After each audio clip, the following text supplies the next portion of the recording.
dapat lang kasuhan si dating Presidente Duterte at long overdue na ito. Pati yung mga kasapakat niya at nag-utos sa pagpatay sa war on drugs. Libo-libo ang pinapatay ni Duterte pero wala pang napapanagot. Kaya kailangan talaga ng hustisya ng ating mga mamamayan. Sinasabi natin dito na dapat ay yung kaso na ito ay matagal na, pati na rin siguro. Senator De La Rosa? Sagot ko dyan is conditional, no? Hybrid. Pwedeng yes, pwedeng no. Yes, in the sense na nobody is above the law. Kapag mayroon siyang nagawang kasalanan, kasuhan natin. Pero kung wala naman siyang nagawang kasalanan, huwag mo siyang kasuhan base doon sa kaso ng ibang tao. Because guilt is personal.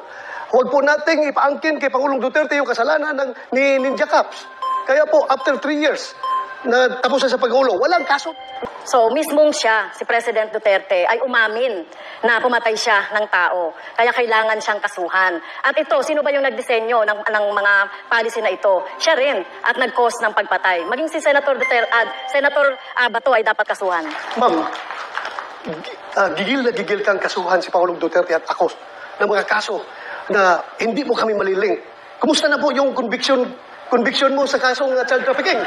Ano na po nangyari? Bakit andyan ka pa? Hindi ka pa nakulong? Yun na ang tanong ko, pakisagot lang. Kasi ang ordinaryong tao nagtatanong, porque congresswoman ka, hindi ka nakulong.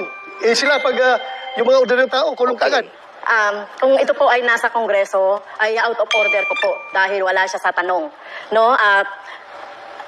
Ang ginawa po natin na pagre-rescue, tama lang po yung ginawa ko na pagre-rescue sa mga teachers, sa mga bata na biktima ng mga harassment, intimidation at threat doon sa sinasabi ni Senator Bato na kaso. So kung sino mang mga teachers gagawin yon, no, yung ipagtanggol at sagipin yung ating mga teachers at mga estudyante. So tingin ko po ay walang mali doon sa ginawa ko natin doon sa kaso.